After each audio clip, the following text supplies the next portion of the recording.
আমার সংসদ ভবনের ভেতরে কোরআনের আইন দিয়ে সংসদ ভবন কায়েম হোক, আমরা চাই কি চাই না?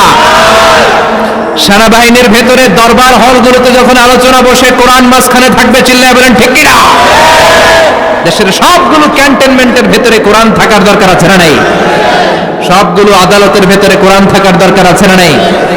কোরআনের আইন অনুযায়ী আমার দেশের সব নিয়ম কানুন চলবে, আমরা চাই কি চাই না? এই কোরআনের আইনের বিরুদ্ধে যদি কোনো আইন পাশ করা হয়, আমরা ওই আইনের বিরুদ্ধে চিৎকার করে বলেন ঠিক কিনা?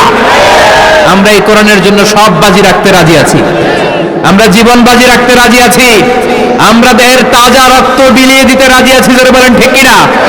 কোরআনের জন্য কে কে ময়দানে থাকতে রাজি আছেন? হাত উঁচু করে আল্লাহর দেখা। আমরা যেন দেখে যেতে পারি যে এই দেশে কালেমার পতাকা পতপত করে উড়েছে।